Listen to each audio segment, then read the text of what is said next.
حقیقت کیا ہے کہ وہ جو صورت آپ کے ذہن میں آئی ہے، وہ جو صورت ذہنی آپ کے انسان کے پاس آئی ہے، معلوم بذات وہ چیز ہے، وہ معلوم بذات کسی صورت مادہ نہیں ہو سکتی، وہ مجرد ہے اور اس کا عالم بھی مجرد ہے، وہ نفس ناطقہ ہے۔ تو ہمارے نزدیک علم کی حقیقت یہ ہو گئی کہ معلوم کا حاضر ہونا عالم کے پاس، یا مجرد کا مجرد کے پاس حاضر ہونا علم کہلاتا۔ یہ ایک سٹیپ علامہ طباطبائی صاحب نے، پھر اس کے بعد مزید اس کی وضاحت ہم آگے اگلے اس میں کرتے ہیں۔ مجرد کا مجرد کے پاس حاضر ہونے سے کیا مراد ہوئی؟ ابھی بتایا نا، مجرد کا مجرد کے پاس کہ دیکھیں جب ہم علم، یہی میں پورا مقدمہ یہی سارے نقطے یہی بیان کیے ہیں اسی بات کی وضاحت کے لیے کہ علم جب حاصل کرتے ہیں تو علم میں کیا ہے کہ جو صورت آپ کے ذہن میں حاصل ہوتی ہے وہ صورت مادہ سے خالی ہوتی ہے، مادہ سے جب خالی ہے تو مجرد ہے، وہی معلوم ہے، اور اسی معلوم کا حاضر ہونا عالم کے پاس علم کہلاتا ہے۔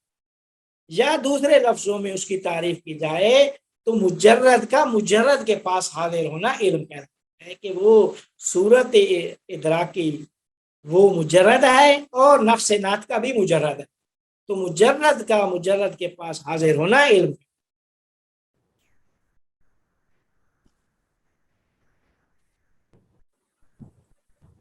ٹھیک ہے مہم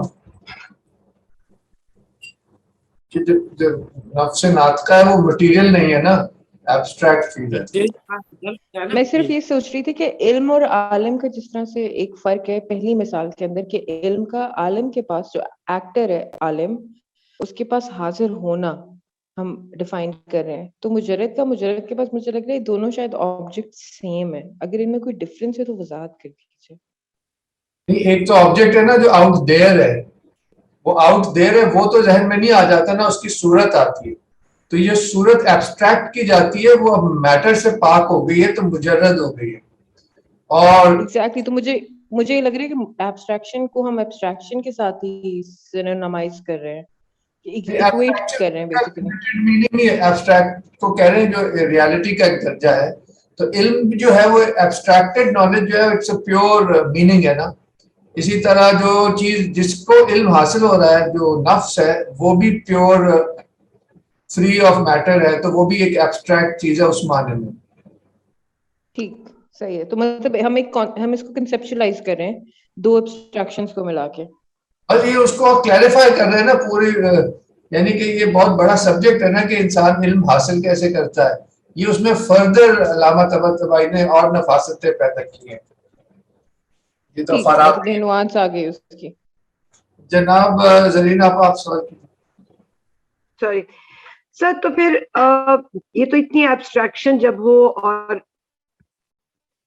فری فرام آل ایبسٹریکشن تو بہت ہی پرسنلائز چیزیں بھی ہوں گی، تھوڑا سا جیسے اب for a very silly example to myself, it may be very silly, the hard copy and the soft copy, and then the soft copy cannot be changed of course, but the abstraction اگر free from all abstraction تو پھر تو personal بھی ہو گیا، اور جب وہ علم بن جاتا ہے تو اس کو جب ڈاکیومنٹ کرتے ہیں تو اس میں تو بہت سے لوگ اپنی اپنی رائے دے سکتے ہیں، صحیح ہے یہ میرا ایکسپیرینس نہیں ہے اس کا ہے، تو یہ جب بہت ایبسٹریکشن آ جائے اور پرسنلائزڈ ہو جائے تو کیا یہ کئی دفعہ کانفلکٹ نہیں کر سکتا علم جو ہے؟ تو فان صاحب ان کا سوال آپ سمجھے کہ وہ جو معلوم تو آ گیا علم میں، ادراک میں آ گیا، مگر جو نفس ہے اس کے اپنے بھی تو میلانات اور اپنی سوچ ہے، تو وہ اس کو پھر تبدیل بھی کر سکتا ہے، اپنا اس میں رنگ بھی دے سکتا ہے۔ دیکھیں یہ سارا کچھ کار ہی نفس رہا ہے نا، عالم وہی ہے نا، یہ اب ہم کہہ سکتے ہیں کہ جب اس میں وہ کچھ نہ کر رہا ہو، کوئی چیز اس کے پاس آئے اور پھر آپ آگے وہ اپنا رنگ اور اپنی وہ چیزیں رجحانات میلانات کو دیکھے، نہیں، بلکہ یہ جو کچھ بھی یہ ایکٹیویٹی فعالیت ہو رہی ہے یہ نفس ناطقہ کی ہو رہی ہے. یہ سارے مرتبے ہم نے بیان کیے, یہ سارے نفس ناطقہ. مگر شاید فاضل صاحب جو ان کا سوال ہے اس میں یہ بات بھی تھوڑی سی آ جاتی ہے کہ نفس کے اپنے بھی جو درجے ہیں نا, ایک جو درجہ ہے اس میں اس کا اپنا درجات ہیں جی, نفس کے درجات ہیں. نفس کیا دیکھیں, یہ نفس کے درجے بیان کیے ہیں نا. نفس کے اندر قوہ حس ہے تو اس قوہ حس کے متناسب عالم مادہ. نفس کے اندر قوہ خیال ہے, وہ ایک درجہ ہے اس کا نفس کا. قوہ عقل ایک درجہ ہے. یہ سارے اس کے درجات ہیں نفس کے.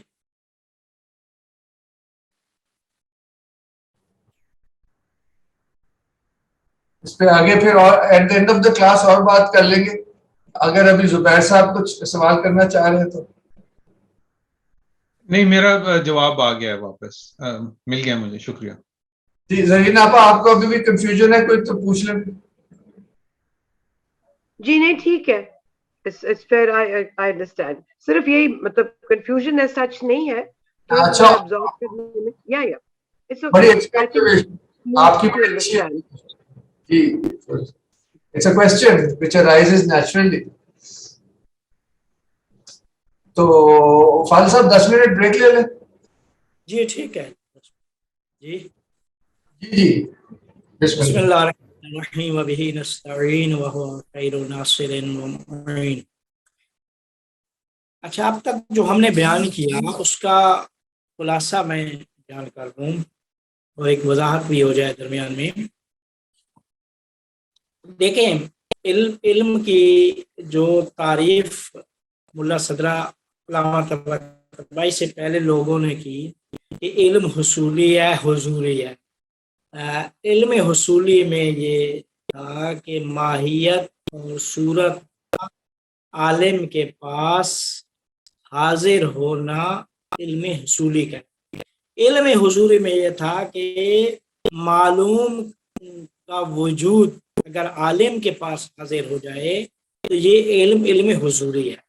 یہ جب تعریف کی تو اب علامہ طباطبائی صاحب کا یہ فرمانا ہے کہ جب انسان کی قوہ حس کام کرتی ہے تو قوہ حس اشیاء جتنے بھی عالم طبیعت میں اشیاء ہیں, ہر شے کا ایک وجود مثالی عالم مثال میں جو قائم بنفس ہی ہے اور عالم مثال میں ایک وجود. تو کہتے ہیں کہ جب پانی کی صورت ذہن میں حاضر ہوتی ہے تو یہ صورت انسان کے نفس ناطقہ کے پاس حاضر نہیں ہوتی, بلکہ اس صورت سے چونکہ قوہ حس کام کر رہی ہے تو قوہ حس میں اس صورت کا وجود مثالی عالم مثال میں موجود ہے. تو انسان کی نفس ناطقہ کے پاس وہ اس صورت ادراکی کا وجود مثالی حاضر ہوتا ہے, وجود مثالی حاضر ہوتا ہے. اس وجہ سے حضور معلوم نزد عالم کے پاس معلوم کا حاضر ہونا علم حضوری کہلاتا. تو اب جتنے بھی علم حصولی ہیں سب کو علامہ طباطبائی صاحب نے پلٹا دیا علم حضوری کی طرف. نظریہ اگر واضح نہیں ہوا تو مزید میں تھوڑی وضاحت اور پیش کر دیتا ہوں کہ فرماتے ہیں کہ اب اللہ تعالیٰ یہ ثابت ہوگا کہ وجود واحد ہے اور وحدت الوجود سے اللہ تعالیٰ نے جب سلسلہ کائنات شروع کیا تو عالم عقل ایجاد ہوا, اس کے بعد عالم مثال, پھر عالم مادہ, اور یہ سلسلہ نیچے تک چلا آیا. تو کہتے ہیں کہ جو بھی اس سلسلے میں جو پہلے وجود ہوتا ہے وہ بعد والے کے لیے علت بنتا ہے اور وہ بعد والا اس کے بعد والے کے لیے. تو اس طرح جو سلسلہ نزولی ہے اس نزولی سلسلے میں وہ جو پہلے والا مقدم وجود ہوتا ہے وہ علت بنتا ہے بعد والے کے لیے. تو علت معلول سے وجود کے لحاظ سے قوی اور مضبوط ہوتی ہے. تو اس وجہ سے عالم عقل علت ہوتا ہے. عالم مثال کے لیے تو عالم عقل کا درجہ وجودی وہ زیادہ ہے, اس میں زیادہ قوی اور مضبوط. عالم عقل علت بنتا ہے عالم مثال کے لیے, پھر عالم مثال علت بنتا ہے عالم مادہ کے لیے. تو عالم مثال کا درجہ وجودی زیادہ مضبوط اور قوی ہے عالم مادہ سے. جب یہ بات سمجھ میں آ گئی تو پھر اگلا نقطہ یہ ہے کہ موجودات مثالی اور مادی, عالم مثال اور مادہ کی موجودات, ان میں کچھ چیزیں مشترک ہیں اور کچھ چیزیں اختلافی ہیں. مشترک یہ ہیں کہ عالم مادہ میں بھی آثار مادہ ہیں, عالم مثال میں بھی مادہ نہیں ہے لیکن آثار مادہ موجود. لیکن امتیازی خصوصیات یہ ہیں کہ عالم مثال مادہ سے خالی ہوتا ہے, مادہ سے مجرد ہوتا ہے, لیکن عالم مادہ میں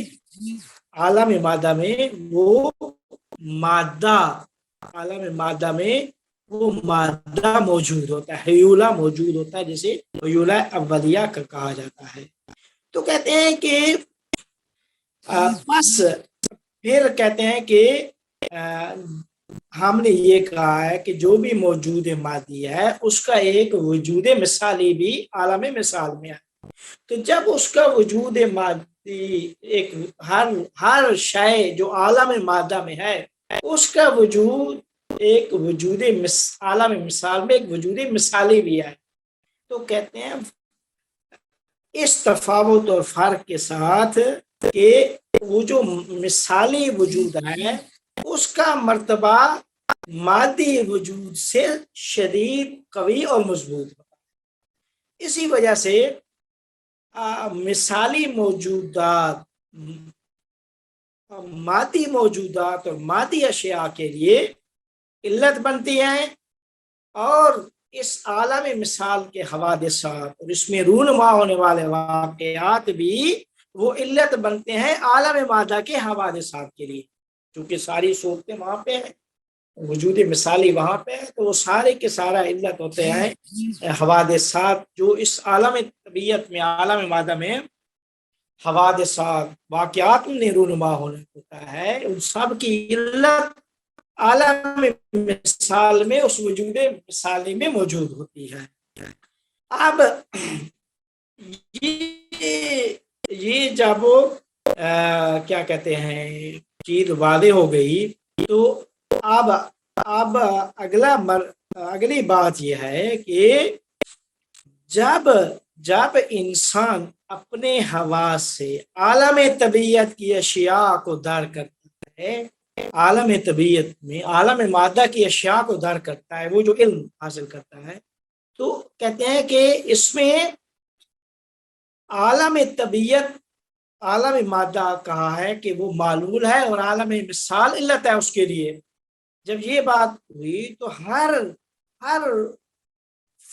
مادی فرد کا ایک فرد مثالی عالم مثال میں ہے وجود رکھتا ہے. یہ بات بھی جب واضح ہو گئی تو در حقیقت وہ جوہر مجرد مثالی جو عالم مثال میں ہے وہ نفس کے پاس حاضر ہوتا ہے, اور معلوم حقیقی اور معلوم بذات نفس کا بھی وہ جوہر مثالی ہے جو عالم مثال. کیونکہ جو ہم نے پانی موجود خارجی ہے, عالم مادہ کی ایک شے ہے, تو اس عالم مادہ کی جو اشیاء ہیں ان کا ایک وجود مثالی عالم مثال ہے. تو وہ وجود مثالی جو عالم مثال میں ہے در حقیقت وہی حاضر ہے, وہی معلوم بذات ہے نفس ناطق. تو اس وجہ سے کہا جاتا ہے حضور معلوم نزد عالم, یعنی حضور مجرد کا مجرد کے پاس حاضر. تو کہتے ہیں کہ معلوم بذات پس معلوم بذات اور معلوم حقیقی نفس کا وہ موجود مثالی ہے، نہ وہ صورت جو ذہن میں ہے، نہ وہ صورت پانی کی جو ذہن میں ہے۔ تو کہتے ہیں کہ وہ نفس کے ساتھ قائم اور معلوم خارجی سے حکایت کرتی ہیں۔ یہ پانی کی صورت نفس میں آتی ہے، ذہن میں آتی ہے، یہ صورت ہے، ماہیت ہے، اس کا وجود موجود مثالی میں ہے، وہ نفس ناطقہ کے پاس حاضر ہے۔ تو کہتے ہیں کہ اس پس فرق یہ ہو گیا۔ دوسرے لوگ کیا کہتے ہیں، فلاسفہ جتنے تھے، ابن سینا، ملا صدر، کہ ان کے نزدیک معلوم بذات وہ صورت ذہنی، پانی کی وہ ذہنی صورت معلوم بذات ہے، معلوم بذات پانی کی وہی صورت ہے، وہی حاضر ہے نفس سے ناطقہ کے۔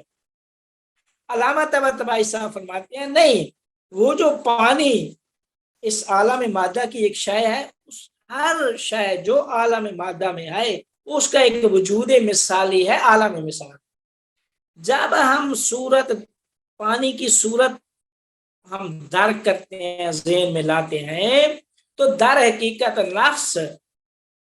نفس اس مرتبہ مثالی میں اس کے وجود مثالی سے متصل ہوتا ہے جو عالم مثال میں ہے۔ تو وہ عالم مثال میں جو معلوم ہے وہی عالم یعنی نفس ناطقہ کے پاس حاضر ہے۔ یہ علامہ طباطبائی صاحب کا نظریہ ہے۔ اس نظریے کی بنیاد پر کہتے ہیں کہ یہ کہنا کہ تمام یہ صورت علمی واسطہ ہے، شے خارجی شے اور نفس ناطقہ کے درمیان صورت علمی واسطہ ہے، یہ بے معنی چیز ہو جائے گی، علم اصولی اس معنی کے ساتھ بے معنی ہو جائے گا۔ تو فرماتے ہیں کہ تمام جنہوں نے بھی کہتے ہیں کہ تمام وہ فلاسفہ کہ جو علم نفس کا اشیاء کے بارے میں علم حاصل کرنے کو جو حصولی جانتے ہیں، اگر دقیق عمق میں جایا جائے تو عمق میں سارے علم حصولی پلٹ جاتے ہیں علم حصولی کی طرح۔ علامہ طباطبائی صاحب سارے علوم کو پلٹا دیتے ہیں علم حضوری کی طرح۔ تو کہتے ہیں کہ اب جب ایسی بات ہے تو اب سوال یہ ہوتا ہے، سوال یہ ہے کہ علامہ طباطبائی صاحب کے اس نظریے کی بنیاد پر تمام حسی ادراکات وہ حضوری ہیں اور علم حصولی بے معنی ہو جاتے، یہ سوال ہے۔ تو کیا ہم علم حصولی کی پھر کو کہاں لے کے جائیں گے؟ جب سارے علم حصولی حضوری ہیں تو اس کا مطلب یہ ہے کہ علم کی تقسیم حصولی اور حضوری میں بے معنی ہے۔ بات ہے کہ اس کے جواب علامہ طباطبائی صاحب اس طرح دیتے ہیں کہ علم حصولی اس معنی میں جو فلاسفہ کہتے ہیں وہ بے معنی ہے۔ کس معنی میں؟ کہ پانی کی صورت جو ذہن میں آئی ہے اس صورت کا نفس کے پاس حاضر ہے، اس معنی کے ساتھ علم حصولی بے معنی ہے، علم حصولی بے معنی ہے۔ اچھا، اس معنی کے ساتھ کہتے ہیں کہ جب وجود ہی نہیں رکھتا، کیونکہ آپ نے پلٹا دیا حضور کی طرف، تو جب نفس علم حضوری کے ذریعے سے موجودات مثالی کو درک کرتا ہے، نفس موجودات مثالی کو جب درک کرتا ہے تو علامہ یہ فرماتے ہیں کہ عقل مضطر ہو جاتی ہے کہ اسی علم حضوری سے علم حصولی کو اخذ کرے، علم حصولی علم حضوری سے حاصل ہے۔ تمام فلاسفہ کے برعکس کہ جو علم حصولی پہلے حضوری بعد، علامہ فرماتے ہیں کہ نہیں، علم حضوری جب وہ موجود مثالی، علامہ یہ فرماتے ہیں کہ جب وہ موجود مثالی جو عالم مثال میں ہے اس کو جب نفس یعنی جب درک کرتا ہے نفس تو عقل مستر ہو جاتی ہے کہ اسی علم حضوری سے علم حصولی کو اخذ کرے. علم حضوری سے اخذ کیا جاتا ہے. اچھا کیسے اخذ کیا جاتا ہے؟ فرماتے ہیں کہ ان کی عبارت ہے العلم الحصولی اعتبار عقلی یضطر الیہ العقل. عقل مستر ہو جاتا ہے. کہتے ہیں کہ ماخوذ من معلوم حضوری هو موجود مجرد مثالی او عقلی حاضر بوجود الخارجی للمدرک. فرماتے ہیں کہ نفس اچھا کس طرح وہ ہو جاتا ہے، اس کی وضاحت کرتے ہیں. کہتے ہیں کہ نفس علم حضوری کے ذریعے سے جب عقلی مجردات موجودات عقلی یا مجردات عقلی اور مثالی کو مشاہدہ کرتا ہے، مشاہدہ کے بعد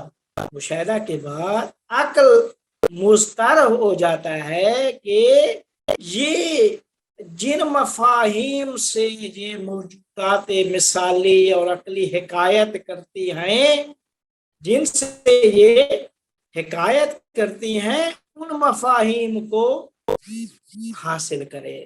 تو وہ جو مفاہیم کو جب حاصل کرے گا تو وہی علم حصولی کا. ٹھیک ہے. تو کہتے ہیں کہ علم حصولی کہا جاتا ہے. علامہ طباطبائی صاحب کے نزدیک علم حصولی جو انہوں نے ذکر کیا وہ اس طرح ہے کہ عقل اضطراراً جب مجردات عالم مثال میں مجردات مثالی کی موجودات کو مشاہدہ کرتا ہے، ٹھیک ہے، موجودات مثالی اور عقلی کو مشاہدہ کرتا ہے، تو اس مشاہدے سے علم حصولی حاصل ہوتا ہے. نہ یہ کہ جو مادہ باہر خارج میں مادی شے ہے اس سے علم حصولی حاصل نہیں. جس طرح سارے کے سارے فلاسفہ اور ملا صدرہ اور دوسرے لوگ اسی طرح کہتے ہیں. اب کہتے ہیں کہ ان کے درمیان فرق کیا ہے. کہتے ہیں فرق یہ ہے، میں علامہ طباطبائی اور ملا صدرہ کے نزدیک کہتے ہیں کہ دونوں علم حضوری اور علم حصولی کی تقسیم کو مانتے ہیں کہ علم کی دو قسمیں، علم حصولی اور علم حضوری. اچھا علامہ نے سارے علم حصولی کو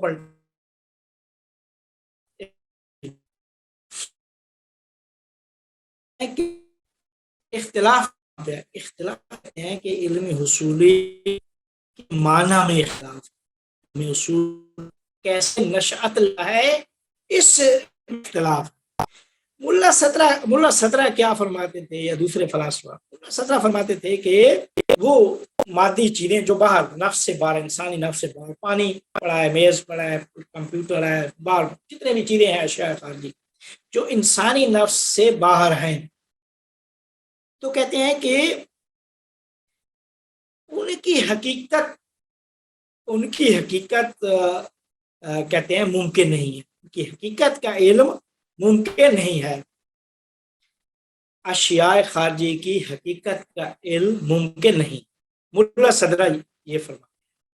اب جب ممکن نہیں ہے تو پھر کس طرح؟ ملا صدرہ نے کیا کہا تھا کہ نفس خود علمی صورتوں کو خلق کرتا ہے، علمی صورتوں کو خلق کرتا ہے جو ان موجودات خارجی سے حکایت کریں. وہ صورت پانی کی صورت نفس خلق کرتا ہے، لیپ ٹاپ کی صورت یہ نفس خلق کرتا ہے. ٹھیک ہے. تو کہتے ہیں کہ نفس کیا کہتے ہیں علمی صورتوں کو خلق کرتا ہے کہ جو کیا کہتے ہیں خلق کرتا ہے جو موجودات خارجی سے حکایت کرتی ہیں. تو کہتے ہیں کہ اس طریقے سے پھر نفس علم حاصل کرتا ہے. تو کہتے ہیں کہ ہاں ملا صدرہ کے نزدیک خارجی شے جو باہر جتنی اشیاء ہے ان کا علم علم حصولی کے ذریعے سے ممکن ہو. تمام اشیاء جو عالم مادہ میں ہیں ان کا علم حصولی کے ذریعے سے ممکن ہے، اور حصی ادراک متوقف ہے علم حصولی کے ذریعے سے حصی ادراک، یہ ملا صدرہ کا نہیں۔ لیکن علامہ طباطبائی صاحب اس کی برعکس کہتے ہیں۔ وہ کیا فرماتے ہیں؟ کہتے ہیں کہ حصی ادراک کے لیے واسطے کی ضرورت نہیں ہے، واسطے کی ضرورت نہیں ہے۔ اشیاء کہتے ہیں جتنی بھی عالم مادہ میں اشیاء ہیں، ان اشیاء کا چونکہ وجود مثالی عالم مثال میں ہے، تو وہی وجود مثالی عالم نفس ناطقہ کے پاس حاضر ہوتا ہے۔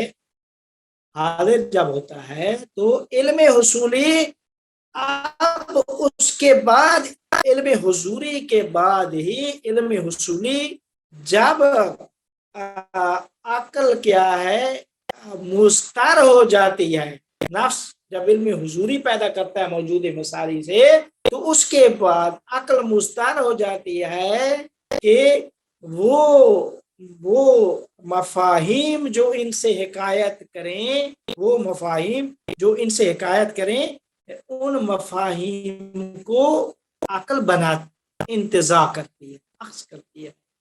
تو علم حصولی کا مرتبہ بعد میں، علم حصولی کا مرتبہ بعد میں۔ تو کہتے ہیں لہذا حصی ادراک کے بعد علم حصولی ایجاد، حصی ادراک کے بعد علم حصولی ایجاد ہوتا ہے۔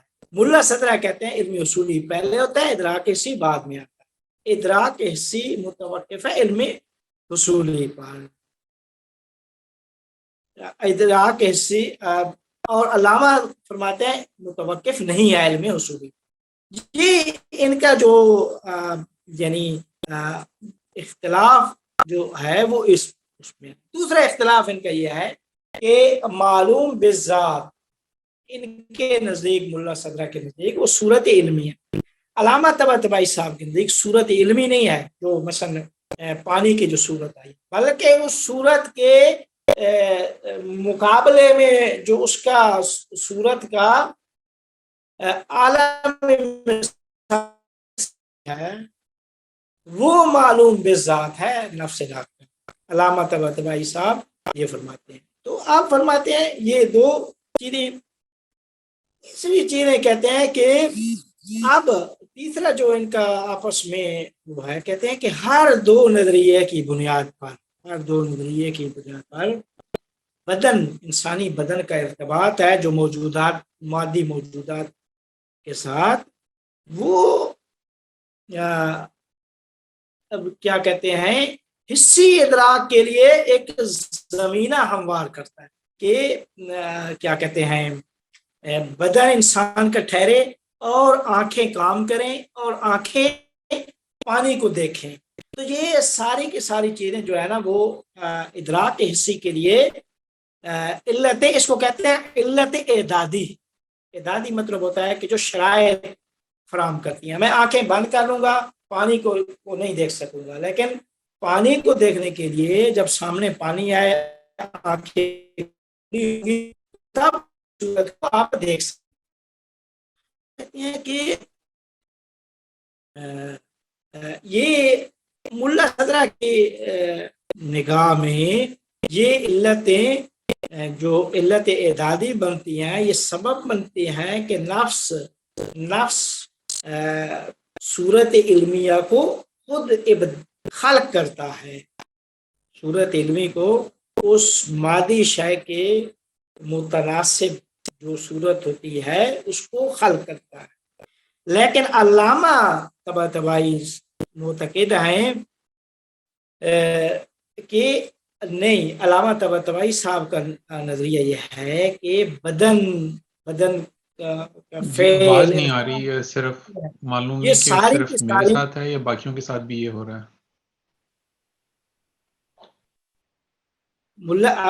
علامہ طباطبائی صاحب کا یہ نظریہ ہے کہ یہ ساری کی ساری علل بنتی ہیں اس موجود مثالی تک پہنچنے کے لیے، کہ اس صورت کا جو وجود مثالی عالم مثال یہ اس طرح کے نا کافی سارے فرق بیان کیے ہیں. تو کہتے ہیں کہ یہ ان کا جو ہے نا وہ نظریہ ہے علامہ طباطبائی صاحب اور ملا صدرہ کا، جو ان کا آپس میں فرق بھی اسی اس میں ہے کہ علم حصولی، تمام علوم، علم حصولی اور علم حضوری کی تعریف علامہ طباطبائی صاحب بھی مانتے ہیں، لیکن علم حضوری کے بعد علم حصولی کا مرتبہ آتا ہے. علامہ ملا صدرہ علم حصولی سے ہی علم حضوری کو آگے وہ کرتے ہیں. تو یہ ان کا جو ہے نا وہ نظریہ، اور کچھ ان کے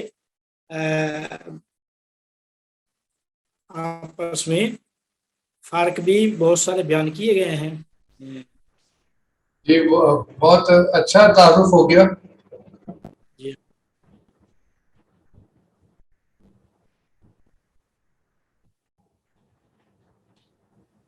وہ زبیر صاحب کو صحیح سنائی نہیں دے رہا تھا آخر میں.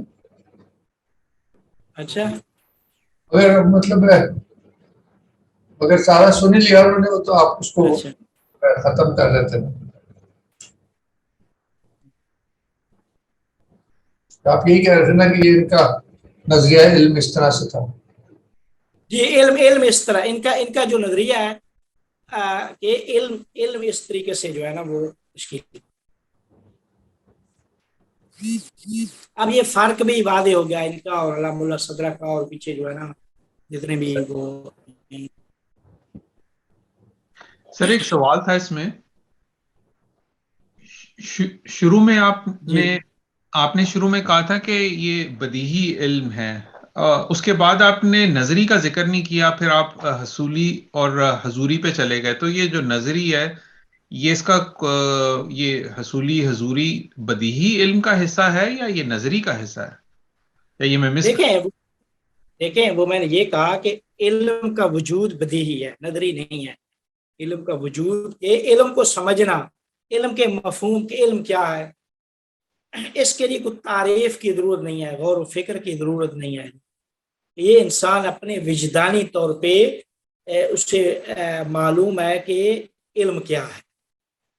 میں نے یہ نہیں کہا کہ علم بدیہی ہوتا ہے یا نظری ہوتا ہے، وہ ہم نے بحث ہی نہیں کی کہ کون سے علم بدیہی ہوتے ہیں.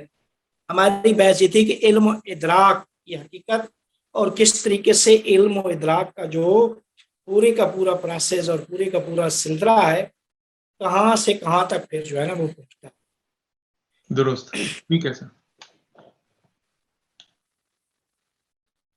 اگر آپ کوئی سوال کسی کا، بلال صاحب، غنا، آپ نے کچھ آپ کے تو میرے خیال سے جواب میں نے دے دیا. اور کوئی سوال ہو تو شاید تھوڑا اسٹوپڈ سوال ہو، لیکن جس طرح ہم نے بدیہی علم کی بات کی ہے، تو کیا کوئی فی البدیہی علم بھی ہوتا ہے؟ یہ وہی نا فی البدیہی، بدیہی کا مطلب وہی، اردو میں اس کو اس طرح کہتے ہیں. کہتے ہیں نا فی البدیہی، یعنی بغیر کسی غور و فکر کے ایک چیز ذہن میں آ جائے. مطلب کسی چیز کا آمد ہو جانا، اس طرح کا علم. دیکھیں میں نے کہا وجود، علم کا وجود، علم کو وجدانی طور پہ انسان جانتا ہے. کیسے؟ دیکھیں کوئی بھی بچہ ہے نا یا کوئی بھی انسان ہے کہ جب پانی کو دیکھے گا تو اس کے پاس ایک صورت آئے گی، ٹھیک ہے، وہ خود اپنے وجدان میں اس کے لیے اس کی صورت حاضر ہو جائے گی. وجدان میں پائے گا کہ یہ میری ایک چیز کا مجھ میں اضافہ ہو گیا. پانی کو نہیں دیکھا تھا، پانی آ گیا. کتاب نہیں دیکھی تھی، وہ آ گئی. اسی طرح جتنی بھی چیزیں ہیں، جو انسان حواس کو، یہ سارے ذرائع کو استعمال کرتا جائے گا، علم کا وجود یا علم کو سمجھنے کے لیے اسی کسی غور و فکر و دلیل کی ضرورت نہیں پڑے. بہت شکریہ.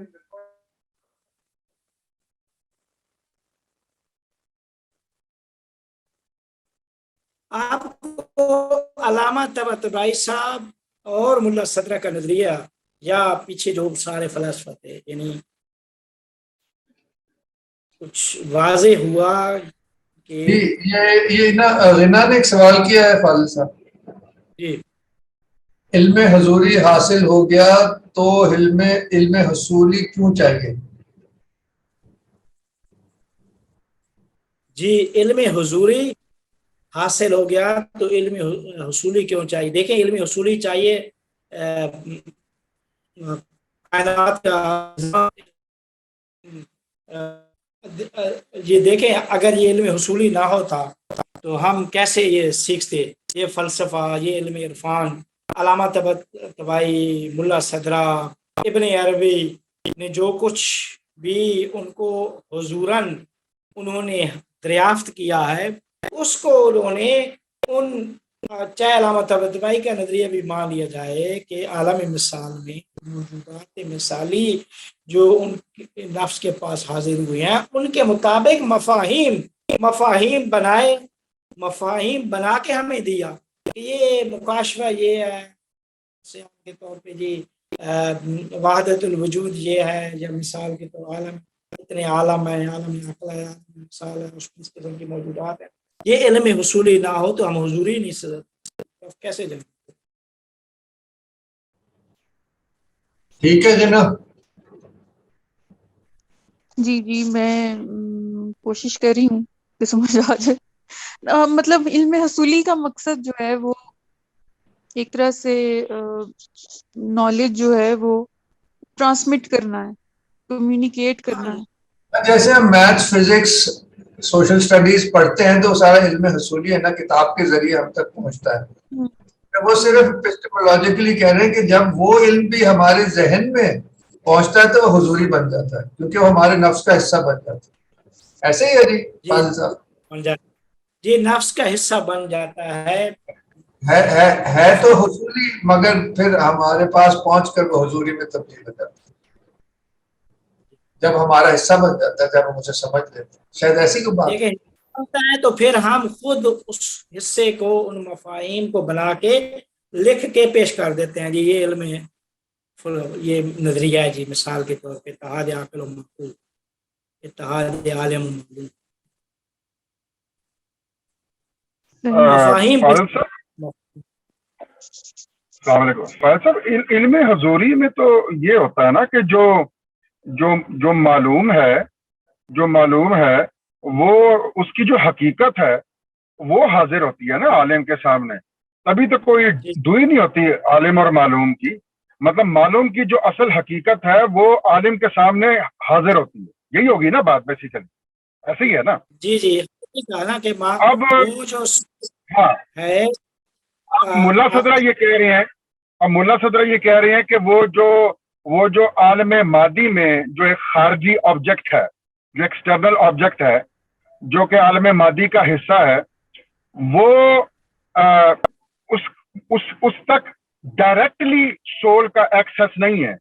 سول جو ہے وہ خود سے ایک صورت کریٹ کرے گی جو کہ کورسپونڈ کرے گی اس آبجیکٹ کو، اور وہ جو سول جو صورت کریٹ کرے گی وہ فرق ہوگی اس ایکسٹرنل آبجیکٹ سے جو کہ عالم مادی کے اندر موجود ہے. تو کہنے کا مطلب کہ وہ جو سول نے جو خود ایک صورت کریٹ کی ہے وہ صورت بیسیکلی اب واسطہ بن گیا. اس لحاظ سے اس کو آپ علم حضوری نہیں کہیں گے. ایسی ہے نا بات بیسیکلی؟ مطلب کہ وہ جو صورت کریٹ کی ہے سول نے، وہ صورت اصل حقیقت نہیں ہے اس خارجی آبجیکٹ کی، وہ اس کو ریپرزینٹ کر رہی ہے. مطلب کہ وہ ایک جسے کہتے ہیں وسیلہ بن رہی ہے، اس لیے یہ علم حصولی کہلائے گا. ایسی ہوگی بات. لیکن آپ کہہ رہے ہیں کہ علامہ طباطبائی یہ کہہ رہے ہیں کہ جو عالم ہے، جو سول ہے، وہ متصل ہو جاتی ہے عالم مثال میں جو حقیقت ہے اس خارجی آبجیکٹ کی. یہ آپ کہہ رہے ہیں. جی اچھا، لیکن جب ہم یہ لفظ متصل استعمال کر رہے ہیں کہ نفس ناطقہ جس کو ہم سول کہہ رہے ہیں وہ متصل ہو جاتی ہے عالم مثال میں جو حقیقت ہے اس خارجی آبجیکٹ کی. متصل والی بات تو تب آتی ہے جب دو چیزیں آلریڈی ہوں اور پھر ہم کہیں کہ یہ آپس میں یونائٹ ہو رہی ہیں. تو کیا یہ بھی علم حضوری کل آئے گا؟ کیونکہ متصل والی بات تو تب آپ کی ہے نا جب دو ڈفرینٹ اینٹیز جو ان کا یونین ہو رہا ہو. دیکھیے متصل ہم کہہ رہے ہیں یہ اتحاد ہے، اتحاد عالم و معلوم کی بات یہاں پہ. اچھا اتحاد اچھا یہاں متصل سے مراد یہ نہیں ہے کہ دو سیپریٹ چیزیں تھیں ان کو پھر آپس میں یونائٹ کر دیا، یہاں متصل سے یہ مراد نہیں ہے. نہیں. اچھا ٹھیک ہے ٹھیک. لیکن فاضل صاحب وہ عالم مثال میں جو خارجی آبجیکٹ کی حقیقت ہے اس سے اگر نفس ناطقہ متصل ہو بھی جائے، لیکن وہ جو خارجی آبجیکٹ ہے اس کا کیا بنے گا پھر؟ مطلب کہ یہ تو عالم مثال میں جو اس کی حقیقت ہے اس سے متصل ہو رہی ہے نا نفس ناطقہ، لیکن جو خارج میں آبجیکٹ ہے اس کا علم کیسے آئے گا نفس ناطقہ کے بعد؟ وہ عالم مثال کی حقیقت سے ہی آئے گا. جی اس کی کیونکہ فاضل صاحب دیکھیں نا ایک تو مثال کے طور پر سامنے کرسی پڑی ہے، اب ایک اس کی عالم مادی میں حقیقت ہے، ایک اس کی عالم مثال میں حقیقت ہے. اب نفس ناطقہ عالم مثال میں جو حقیقت ہے اس سے متصل ہو رہی ہے، لیکن آپ یہ کہہ رہے ہیں کہ اس متصل ہونے سے جو عالم مادی میں جو حقیقت ہے اس کا علم مل رہا ہے نفس ناطقہ کو. کیا آپ یہ کہہ رہے ہیں یا علامہ طباطبائی کیا یہ بات کہہ رہے ہیں؟ دیکھیے علامہ طباطبائی صاحب یہ فرما رہے ہیں کہ اشیاء جو عالم میں آئے، اشیاء میں سے ہر شے کا وجود مثالی عالم مثال میں آئے. ٹھیک ہے، نہ اس کے پاس مجرد مثالی وہی معلوم ہے، وہی اسی کا وجود ہی حاضر ہے.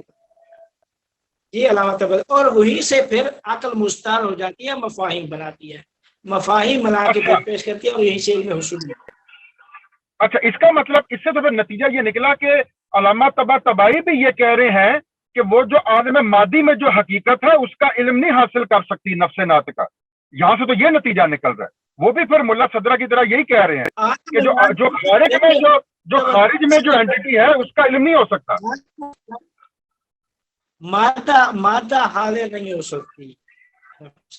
ٹھیک ہے، مطلب اس پوائنٹ کے اوپر ملا صدرہ اور علامہ طباطبائی ایگری کر رہے ہیں اس پوائنٹ کے اوپر. ٹھیک ہو گیا، تھینک یو ویری مچ.